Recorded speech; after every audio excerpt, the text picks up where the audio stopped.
इंसान की बर्बादी के कई कारण हो सकते हैं, लेकिन कुछ मुख्य कारण ऐसे हैं जो हर किसी को प्रभावित कर सकते हैं। इन कारणों को जानकर हम अपने जीवन को बेहतर बनाने के लिए कदम उठा सकते हैं। आज मैं आपको यह कहानी बताने जा रहा हूं कि इंसान की ऐसी कौन सी गलतियां होती हैं जो इंसान को बर्बाद कर देती है। अगर हम अपनी बर्बादी का कारण जान लें तो हम अपने जीवन को खुशहाल बना सकते हैं। नमस्कार दोस्तों, उम्मीद है आप सब ठीक होंगे। अगर आप इस चैनल पर पहली बार आए हैं तो चैनल को सब्सक्राइब करें।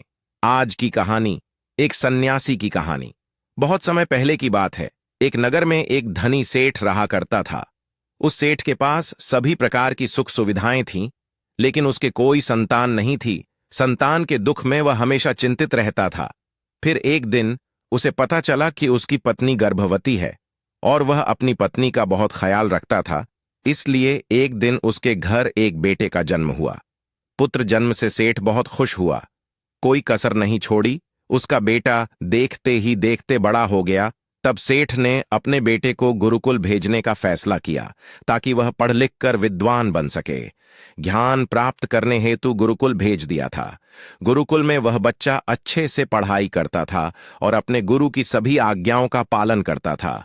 ऐसे में वह बच्चा धीरे धीरे वहां का सबसे होनहार छात्र बन गया।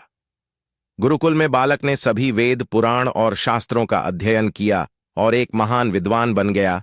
लेकिन कहते हैं ना कि समय कब बदल जाएगा यह कोई नहीं जानता। ऐसे ही एक दिन किसी प्राकृतिक आपदा के कारण उसके माता पिता की मृत्यु हो गई, और जब उसके माता पिता की मृत्यु हुई तो बच्चे की शिक्षा पूरी नहीं हुई थी। और जब बच्चे ने खबर सुनी कि उसके माता पिता अब इस दुनिया में नहीं हैं और उसका सब कुछ बर्बाद हो गया है, तो लड़का इस सांसारिक मोह में बह गया। इसके बाद लड़के ने कहा कि गुरुकुल से अपनी शिक्षा पूरी करने के बाद वह अपना पूरा जीवन लोगों की भलाई में बिताएगा। फिर जब बालक की शिक्षा पूरी हुई तो उसके बाद बालक साधु बन गया और वह सांसारिक चीजों से दूर हिमालय के जंगल में चला गया। अध्यापन को विश्राम देते हुए समय के साथ उनके सन्यासी की चर्चा चारों ओर होने लगी और दूर दूर से लोग उनके पास शिक्षा लेने के लिए आने लगे, और बहुत से लोग अपनी समस्याओं का समाधान पाने के लिए भी उनके पास आने लगे। वह समस्याओं का समाधान बड़ी आसानी से कर देता था, जिससे वह पूरे राज्य में प्रसिद्ध हो गया। परंतु जिस नगर में वह रहता था वहां का राजा क्रूर व्यक्ति था। जब राजा को तपस्वी के बारे में पता चला तो उन्होंने तपस्वी से मिलने का फैसला किया। अगली सुबह राजा तपस्वी से मिलने के लिए अपने महल से निकल गया और फिर वह उसकी कुटिया की ओर गया, और वहां पहुंचकर राजा ने जब उसे साधु के रूप में देखा तो वह उसे देखता ही रह गया। उसके चेहरे पर एक अलग ही तेज था। जब वह साधु के पास पहुंचा तो उसे असीम शांति का अनुभव हुआ। साधु को प्रणाम किया और उसके पास बैठ गया और उससे बातें करने लगा। वह राजा पहली ही मुलाकात में साधु के व्यक्तित्व से इतना प्रभावित हुआ कि उसी समय से उसने अच्छाई के रास्ते पर चलने का फैसला कर लिया। और मैं सोचने लगा कि इतनी सी मुलाकात में यह साधु मुझे इतना बदल सकता है, तो ऐसा हमेशा रहेगा। यदि तुम मेरे साथ रहोगे तो मेरा जीवन बदल जाएगा। और यह सोचकर राजा साधु से अपने महल में चलने का अनुरोध करने लगा।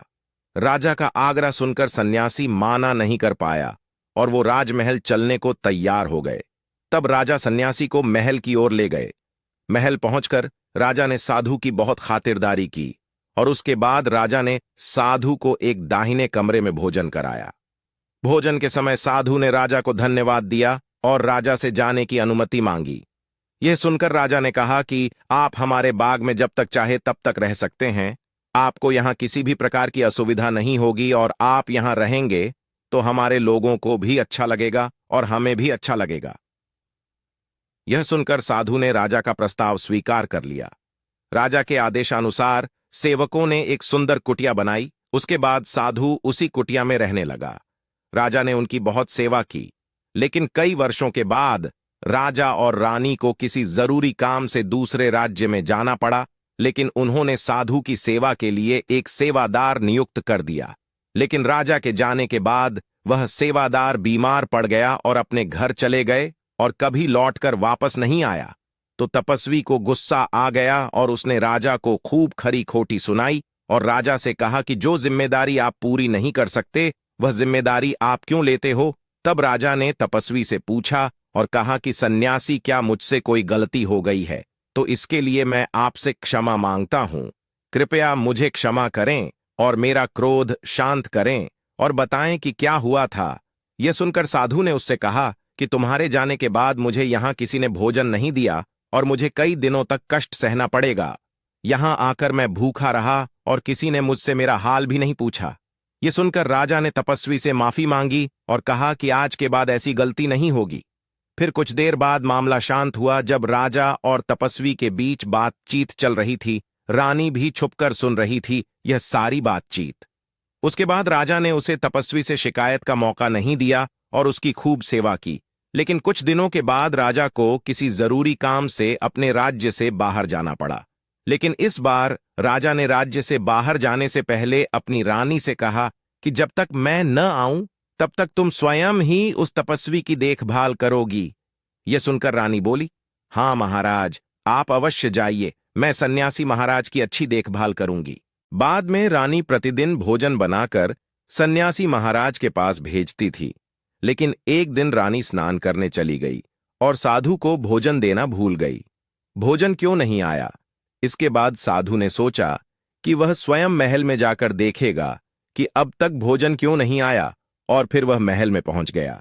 जब वह महल के अंदर पहुंचा तो वहां उसकी नजर रानी पर पड़ी। रानी के लंबे लंबे गाने काले केस जो कि उसकी कमर पर लहरा रही थी, उसकी कजरारी आंखें जो देखने मात्रा से ही घायल कर दें, उसकी हिरानी जैसी चाल। रानी के इतने सुंदर रूप को देखकर सन्यासी चकित हो गया और रानी की सुंदरता सन्यासी के मन में घर कर गई और वह वहां से बिना कुछ कहे ही अपनी कुटिया में लौट आया।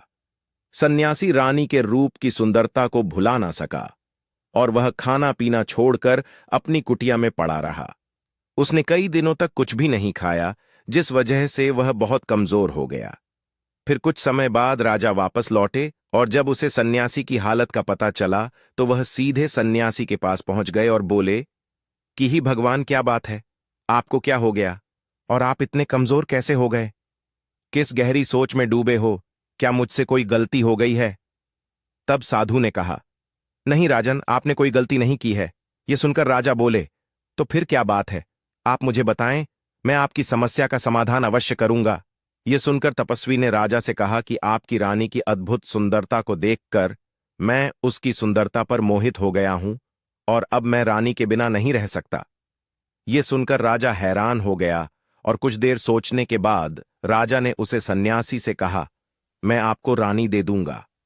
यह सुनकर सन्यासी बहुत प्रसन्न हुआ। फिर राजा सन्यासी को लेकर महल चले गए और जब राजा और सन्यासी महल पहुंचे तो उस दिन रानी ने अपने सबसे सुंदर वस्त्र और आभूषण पहने थे।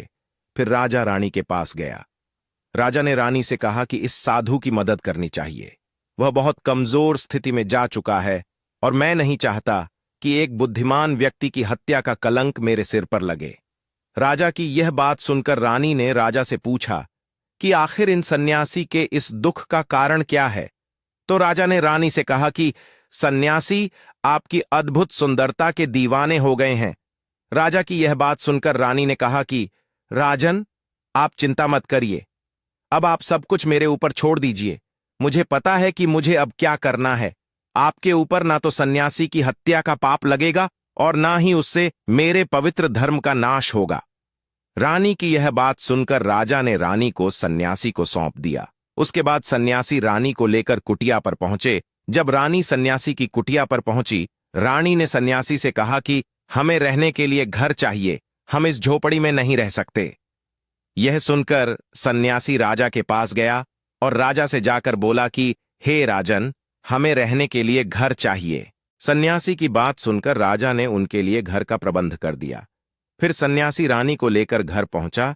जब रानी सन्यासी के साथ उसके घर पर पहुंची तो रानी ने सन्यासी से कहा कि यह घर तो बहुत गंदा है और इसकी हालत बहुत खराब है, मैं इस घर में नहीं रह सकती।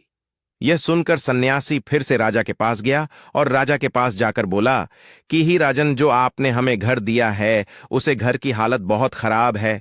सन्यासी की बात सुनकर राजा ने उसे घर की हालत ठीक करवा दी उसके बाद फिर रानी घर के अंदर गई और नहा धोकर बिस्तर पर आ गई। तभी साधु भी बिस्तर पर आ गया।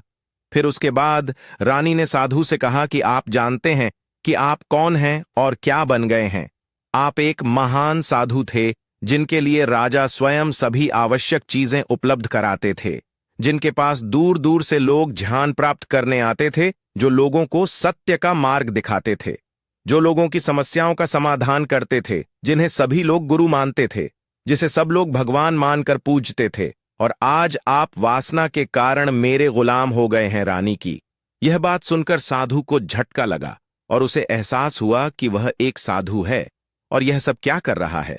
वह ये सब सुख सुविधाएं छोड़कर शांति की तलाश में जंगलों में चला गया था। जोर जोर से रोने लगा और चिल्लाने लगा और रानी से कहने लगा कि मुझे क्षमा कीजिए महारानी, मैं यह क्या करने जा रहा था। मैं अभी आपको राजा को सौंप कर आता हूं। सन्यासी की बात सुनकर रानी ने सन्यासी से प्रश्न किया कि साधु महाराज, मेरे मन में एक प्रश्न उठ रहा है, कृपया मेरे प्रश्न का उत्तर दीजिए। रानी की बात सुनकर सन्यासी ने कहा कि पूछो, तुम्हारा क्या प्रश्न है। फिर रानी ने कहा कि जब आपको उस दिन भोजन नहीं मिला तो आप बहुत क्रोधित हो गए। तब मैंने आपके ये रूप पहली बार देखा था और तभी से मैं आपके व्यवहार में परिवर्तन महसूस कर रही थी। ऐसा क्यों हुआ साधु महाराज? आखिर आपको इतना क्रोध क्यों आया?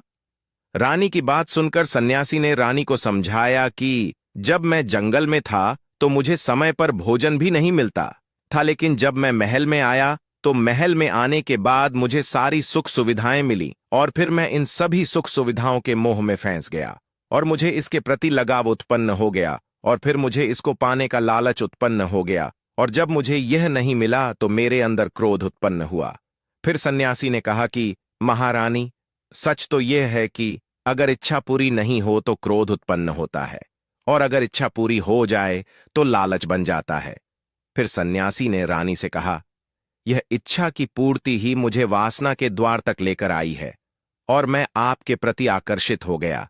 इसके बाद वो सन्यासी रानी को लेकर राजा के पास गया और बोला कि राजन, मुझे क्षमा कर दीजिए, मुझे अपनी गलती का एहसास हो गया है। ये लो आपकी रानी, मुझे ये सब नहीं चाहिए। मैं अपनी इच्छा के वशीभूत होकर यह गलत कार्य करने जा रहा था और अपने जीवन को बर्बाद कर रहा था, लेकिन अब मुझे सब कुछ समझ आ गया है।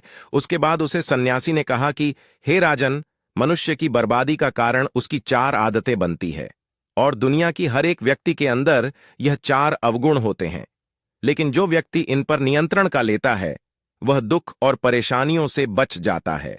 वहीं जो व्यक्ति इन 4 दोषों पर नियंत्रण नहीं कर पाता है वो बर्बाद होने के कगार पर पहुंच जाता है।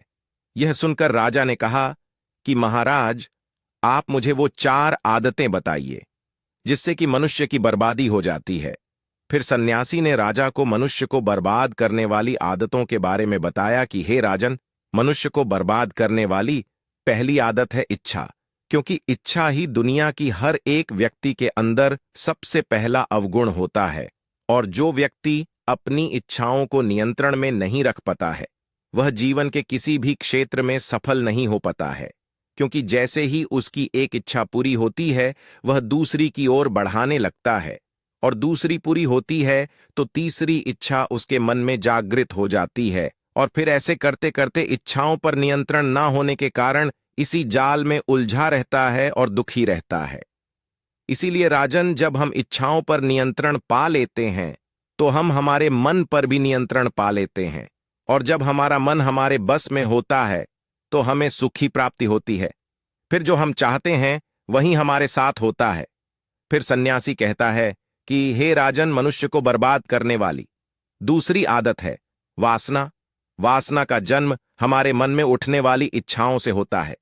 जिस प्रकार इच्छा का कोई अंत नहीं होता और मनुष्य वासना के जाल में फंसता ही चला जाता है, वासना के वशीभूत होकर मनुष्यों को कुछ भी नजर नहीं आता है।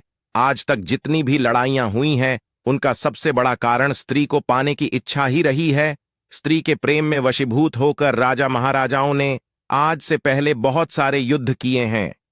रावण भी संसार का सबसे बुद्धिमान व्यक्ति था, लेकिन उसने भी माता सीता की सुंदरता की जाल में फंसकर अपना सब कुछ बर्बाद कर लिया। उसकी मृत्यु का कारण एक स्त्री ही बनी थी। कई राजा महाराजा तो युद्ध में इसलिए हार गए क्योंकि वो लोग स्त्रियों से रासलीला रचने में ही रह गए।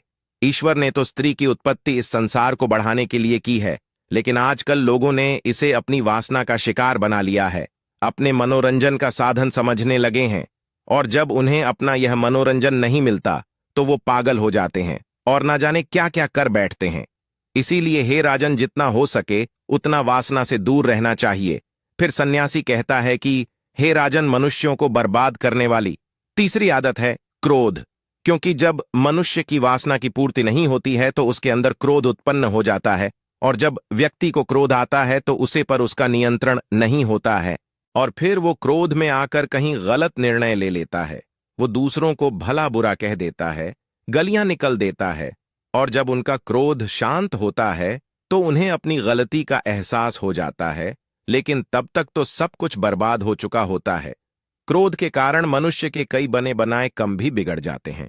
जब मनुष्य के भीतर क्रोध उत्पन्न होता है तो वो अंदर से बहुत कमजोर हो जाता है, और एक कमजोर मनुष्य कुछ भी नहीं कर सकता है, उसे कभी भी सफलता हासिल नहीं हो सकती।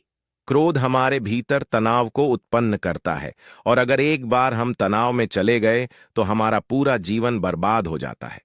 फिर सन्यासी कहता है कि हे राजन, मनुष्य को बर्बाद करने वाली चौथी आदत है लालच। हे राजन, लालच का फल सदैव बुरा होता है।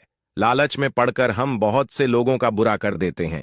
हर मनुष्य के जीवन में कभी ना कभी ऐसे लालच अवश्य आते हैं जब वह लालच कर बैठता है, और अधिक पाने की लालसा में वह कुछ ऐसा कर बैठता है जिससे जो उसके पास था वह उसे भी गवा देता है।